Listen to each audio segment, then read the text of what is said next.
Salam Türkmen portal web-saytimizin hormatly agzalary we mehriban tomoşaçylary. Nene bu ajaýyp günni ählimiz bilelikde ýurdumyzyň ötüşlerinden şeýle hem täze innowasion gazananlaryndan söz açýan ajaýyp serýär.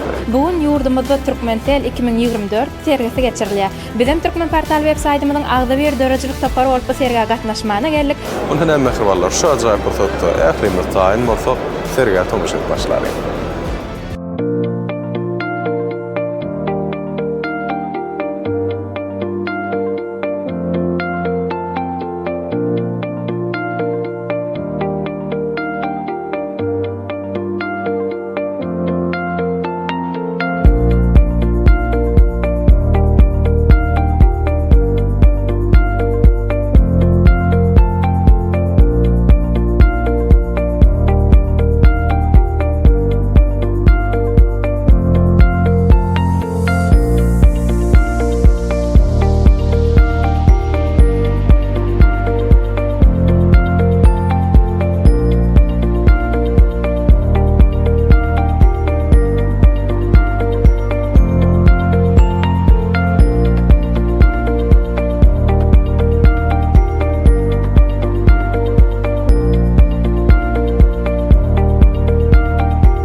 Меня зовут Денис Юдин, я директор по развитию бизнеса компании Colver Software Solutions. Компания уже более 16 лет работает на рынке Туркменистана. Все эти годы мы занимаемся тем, что помогаем банковскому сектору страны развиваться, автоматизируем его, занимаемся его цифровизацией. Нашими клиентами являются 8 банков, крупнейших банков Туркменистана. Все эти банки работают на нашей учетной системе, и каждый день с помощью нашего программного обеспечения они обслуживают миллионы клиентов, как физических, так и юридических лиц. Прекрасно. Вы отметили, что 8 банков работают по вашей по программе, по схеме, которая находится в Туркменистане. Это, я думаю, что это очень высокий показатель. Я бы хотел спросить, в каких странах еще вы работаете с этой компанией? Наша компания работает в 8 странах мира на текущий момент. В основном это страны Центральной Азии, постсоветского пространства. У нас есть большое присутствие в Казахстане, где на нашем программном обеспечении работает больше половины банковского сектора страны.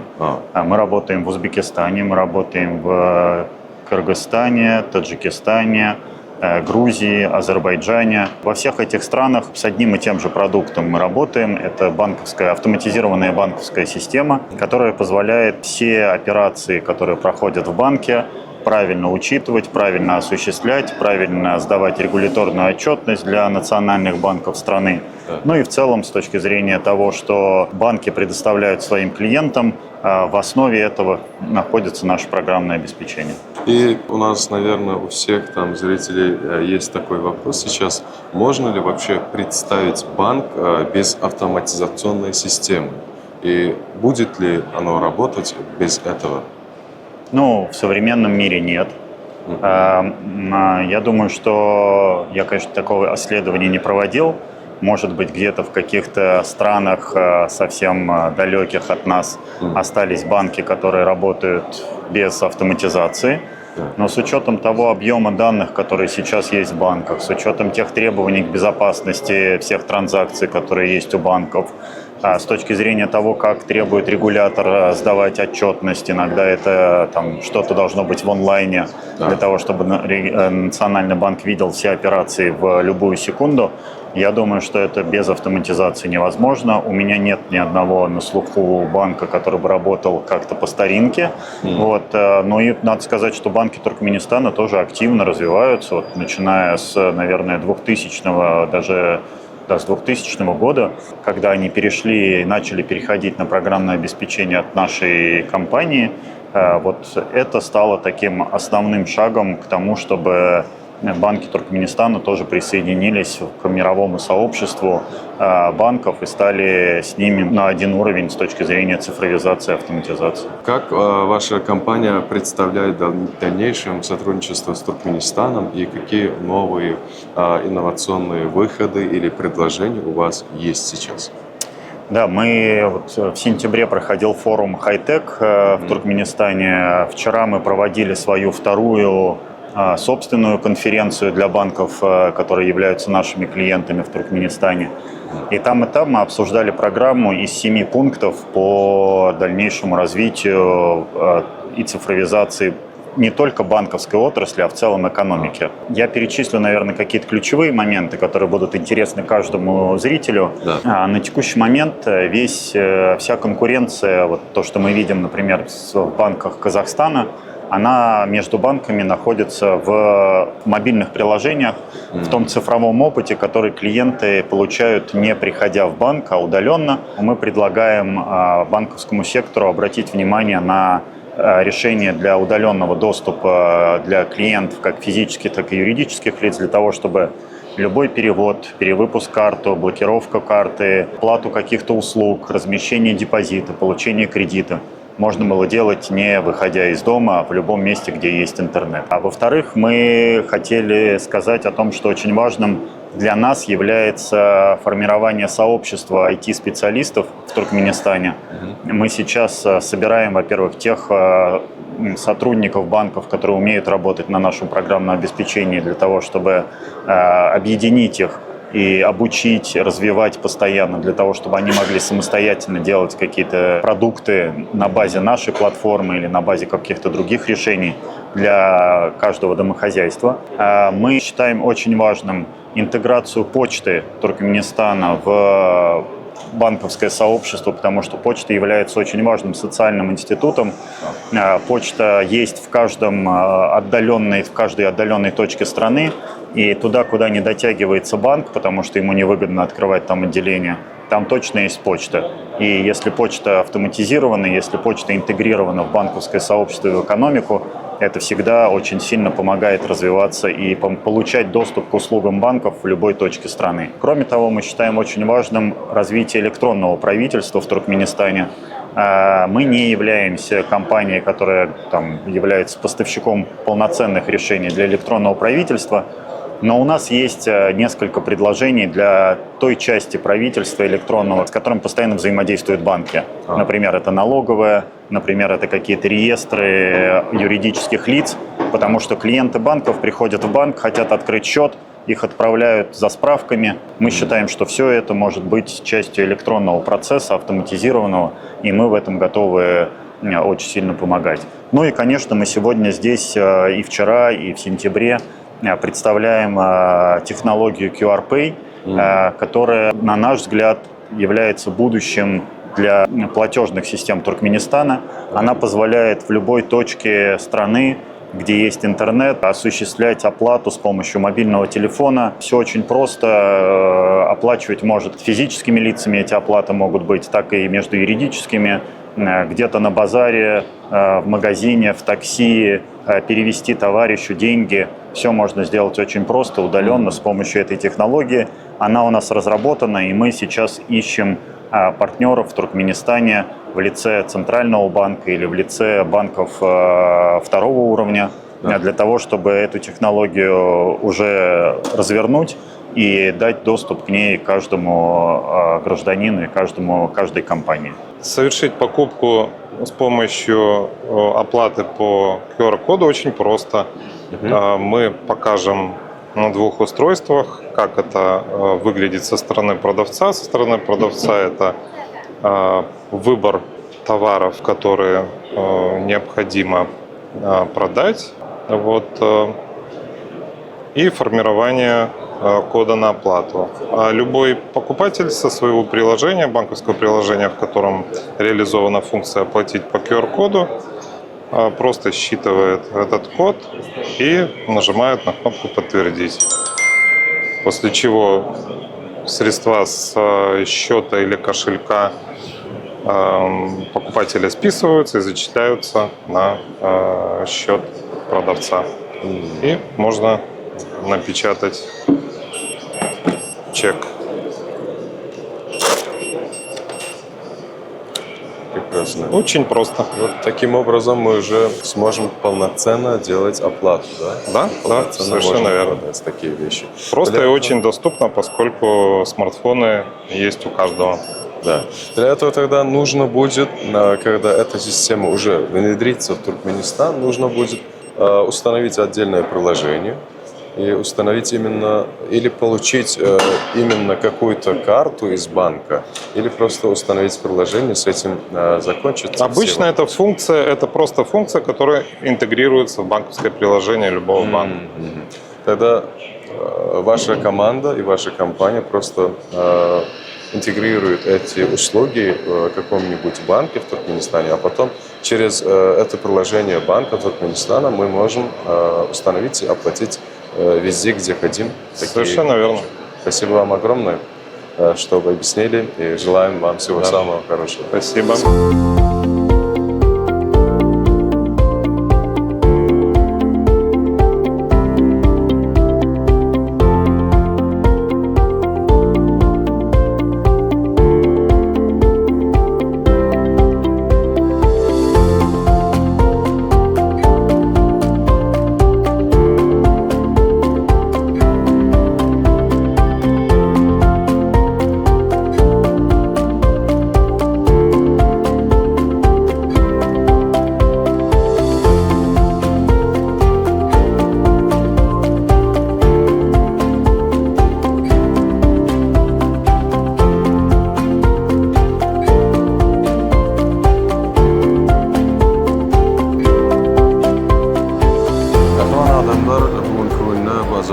belli Osman Hocaoğlu cemiyeti öz bir neçe täzelikler bilen çykyş edýärler, şolar bilen gelipdirler. O täzelikler bilen jikmejik täzelik kardeşimiz Maýgödün Muglamla tanışdyr. Maýgödün hoş gördük bu gazaýyp sergide. Köp sağ olun. Ne berkarar döwletimizin täze galkynyşy döwründe ýurdumyzda ähli ulgamlar bilen bir katarda ykdysadyýat ulgam hem giň derejelere ýetýär, ul işler anyp barýar. Bugun hemine paýtagtymyz Aşgabat şäherinde Türkmentel 2024 adly uly sergi geçirilip dur. Biz hem bu serge belli Osman Hocaoğlu jemgyýetiniň hünärmenleri, ýerli hünärmenlerimiz tarapyndan taýýarlanan alaja ykdysam üçünçilik programmasy bilen geldik. Bu alaja ykdysam üçünçilik programmasy görüşüňiz ýalyk sosial ulgamy bolup bunda bir näçe ýurdumyzda ulanylýan meşgul bolan sosial ulgamlardan tejribe alınıp ýerleşdirilip öz ýerli hünärmenlerimiz tarapyndan taýýarlanýar. Häzirki wagtda bu programma özüniň tejribe geçiş fursatyny nesip bolsa ýakyn wagtlarda hem buny internetiň üstünden ýagny Android telefonlarda, Play Marketlerden şeýle hem App Store'dan ýükläp ulanşa girdip bolar. Tuğla. Ben şu fırsatda bir daha belläsim öyle Maýgödün. Wagty begendim birinciden şunyň ýaly akşam oşunyň ýany platformanyň dürdilen we biziň ýerli programmistlar tarapyndan we ikinciden begen ýanda adam aslında insan ömründe hiç açan bir öz bolşulugyny ýitirmeýän, ýani gysgaça häzirki zamanda laýyk modadan galmaýan zatlar bar we biziň ata-babalarymyzdan gelýän millet desturlar, aýratyrlyklar, häzirki zaman tehnologiýalar bilen bile sepläp ikisini garyp halka ýetirip bilmek ol Milli lider Gahryman arkadaşymyň we hormatly prezidentimiz arkadaşy Gahryman Serdarymyň ýurdumyzda üstünlikler bilen durmuşa geçirýän döwlet siýasaty bolup durýar. Şu sebäpden hem alazy diýip adlandyrylmagyny öwren şu portatda hoşallygym bildiresim gelýär. Ýurdumyzda Gahryman arkadaşymyň Gahryman Serdarymyň saýasynda ähli wagtda medeniýete biziň milliligimizde ul ünsürler. Her bir pudokda hem millilik bilen baglanşdyrylyp edilýän işler öwrenken. Ne biziň bu programmamyzyň ady hem şol millilik bilen baglanşdyrylyp bu programmamyzyň esas aýratynlyklaryny hem Yunus beýlep geçesimeli. Programmada diňe bir chat hyzmaty ýerleşdirilmän. Ýagny bu chatda bilişime ýalyk video görnüşli jaňlar, audio görnüşli jaňlar, ses uğratmak, şeýle hem ýazyşmak arkaly, tekst uğratmak arkaly hem chat ulanyp bolýar şeýlede bu programmanyň üstünde bazar bölümi bolup, ýagny isleyen adam öz haridyny satmak istese şu programmaň ismi bilen yani online görnüşini hem satyp bilýär. Şeýlede bu programmanyň ýene de aýra tynlyklary ýürüte ýanky lokasiýa bölüm ýerleşdirip kartada ýurdumyzyň bir näçe binalary ýerleşdirip şol bina hakynda maglumat hem alyp bolýar ýa bolmasa şu programmany ulanjy dostlar bir-biriniň edil şu pursatda nerede ýerleşýänliklerini hem görüp bolýar. Şeýlede ýene de bir zat bu sen publikasiýa ýerleşdirip bilýän şol publikasiýa dostlaryň goýan maglumatlaryny görüp bolýan. Görkezmänem bolýar. Yani diňe özüňe edil umman diýjek bolýanym bundan ine görüşüň ýalyk diňe bir chat hyzmaty däl eýsemine. Bu programmaň ismi bilen ine bazar hyzmat diýende ýani ine istendik adam öz harityny bahasy bilen maglumaty bilen goýup bilýär. Alyjy bir harit satyn almak istese şol harityň üstüne bassa şol harit hakynda dolu maglumat çykarýar. We şol alyjy satyjy bilen gönü şu programmaň ismi bilen hem aratlaşa geçip bilýär we özüni gyzyklandyrýan soraglar hem jogamy alyp bilýär. Şeýlede bunny ýanky kartaň üstünde kafeleriň, restoranlaryň ýerleşýän ýerleri, olaryň haýsy wagtdan haýsy wagta çenli işleýärler, iş wagt aralyklaryny görüp bolýar. Şeýlede biziň ýurdumyz töweleme toýly mekan, gününe her bir günümiz bayramçylyk, haýsy ýerlerde konsertler geçirilýär, haýsy ýerlerde dawaral çäreler geçirilýär. Şu alaja akşam programmy size ýurt öňüň bildirişine uğradýar. Misal üçin diýeli, aýyň planşasyna Watankina konsert merkezine konsert geçirilýär. Şoň bildirişini size uğratýarlar. Siz şol alajak programmaň bilen petek hem özüňiz satyn alyp bilýäňiz. Menem şu pursatdan peýdalanyp gahryman arkadagy gahryman serdarymyzy, hormatly prezidentimize bizi ýaşlara şolar ýalyk mümkinçilikler döredýänlikleri üçin köp sag bolsun aýtýan gahryman arkadagy gahryman serdarymyzyň janlary sag bolsun, başlary dik bolsun, elmidama ýurdumyzda il bähfetli döwlet ähmiýetli alyp barýan işlere diňe üstünliklere weslensin. Bile bolsa watanymyza hyzmat edýän galýan. Ine mehribany ýerleşler, ediz watandaşlar, biziň bugunky sergimizde belet film hem gatnaşýar gelin olaryň hünärmenleriniň alyp barýan işler bardy, gyzyklanalyň, öwreneliň. Salam size bugunky sergimizde hoş gördük. Öz alyp barýan işleriňiz barada aýdaýsaňyz. Salam. Belet film platformasyny elbetde kän kişi bilýän bolsa gerek, onu ýene bir gedek bellek geçeliň. Şugunky sergide de esasan biz şu belet filmde şeýlede ýene de bir näçe online platformalar we ýürütimiziň iýleşmesi üçin ören ýeňillik bilen ulanmakda öz täsirini goýan platformalar diýip hasap edýäs biz. Belet filmden başlasak, belet filmiň häzirki wagtda umuman playlistiniň täzelenmegi içinde hemme zatlaň öňküden has ýeňil görnüşde bolmaklygy, bu istenlik ulanjyny bir görmek isleýän filmler bolsun, ýeňillik bilen öz gözleýän filmlerini tapmana, şeýlede özüne gerekli maglumatlary çalt tiz wagtyň içinde tapmana uly kömek edýär. Esasy belet filmde bellek geçmeli zatlaryň biri bu çağalaryň sahypasy. Enatalar köplençe ýagdaýda öýüň işler bolýar, birazjyk başa gaýrak bolmaýan wagtlary çağalar, ýagny telewizorlaryň öňünde öz wagtlaryny şol film, multfilmler gören ýagdaýlaryny şolary gorogly, ýagny maglumatdan artykmaç maglumatdan gorogly saklamak üçin ýürüte belet filmde çağalar sahypasy we o sahypanyň içinde ýagny 0 ýaşdan ýaňy dogan çağda 12 ýaş aralyga çenli kategoriýada multfilmler, filmler, degişçi tava şowlar çağalary ruhy başarnyny, bilme bolan höweslerini artdyrmak üçin şunu ýalyk sahypada bar. Ören peýdar sahypalaryň biri, ýagny enatalar arkaýyn öz çağalarynyň ýagny maglumat älemini, bu wagt dünýädäki maglumat äleminiň gorogly, aýoly saklap ösürmek, kemale getirmek üçin şu sahypa bar. Şeýlede belet video hakynda durup geçesini diýerler. Belet videoda online platforma buň içinde elbetde gerekli bolan videolary, ýa gaýtysmyň çağalar üçin, ullar üçin bolsun, öz alyp barýan işlerine gerekli bolan videolary özüňe ýükläp almak, tomaş etmek şerti mümkinçiligi bar. Iň esasy adam buň içinde häzirki wagtda belet video live, ýagny sport bilen bagly bir näçe täzelikler men size gurrun beresim gelýär. Buň içinde inni gönü ýaýlymda sportyň ençeme görnüşlerini tomaş edip bolýar. Gönü ýaýlymda. Ýagny futbol bilen gyzyklanýan jan koýarlar bolup biler, iýleşmez bolup biler. Istenlik ine futbola düşünýän iýleşmez bilýänler, Angliýanyň Premier Ligasy, Ýewropada hereket edýän 5 tane iň güýçli çempionatda futbol çempionatlary şonuň eklisiniň duşuklaryna bir tapgyrda bolup geçýän mysal üçin ençeme duşuk bar, şolaň ählisine bir wagtda tomaşa etmäni mümkinçilik bar.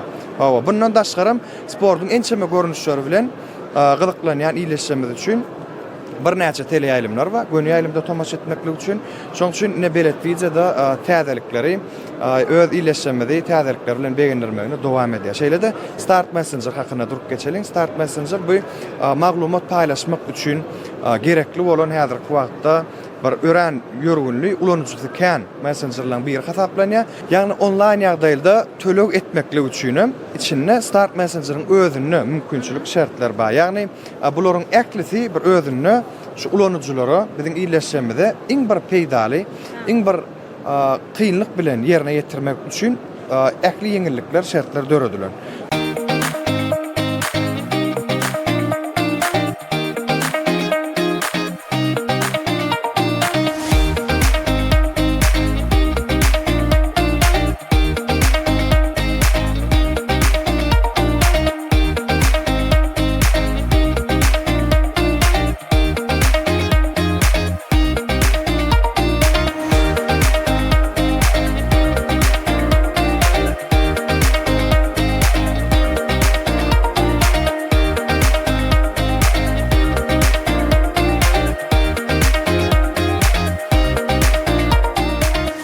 Ahvallar bilen öyle sosyal düşüklüğünde devam edýär. Häzir wagtda fiýleşme ýa sohbet düşme.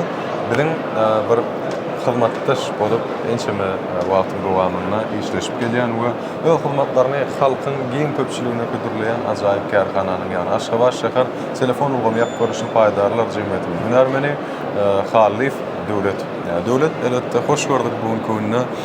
Size ilkinji nowatda şunun ýaly ferga, şunun ýaly ýokary derejeli pavilyon bilen gatnaşýarlygyňyz üçin öz hawalsızlygymyzy aýdýar, gutlap biler şu purtatda.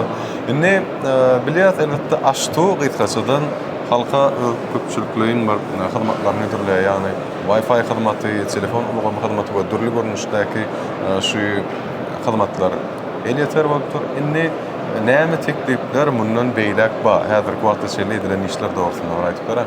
Häzirki wagtda biziň kärhanamyzda öňde barjy tehnologiýalardan biri bolan call center tehnologiýasy, müşteri bazasy uly bolan kärhanalary, telekeçilere, aptek edaralary öz hyzmatyny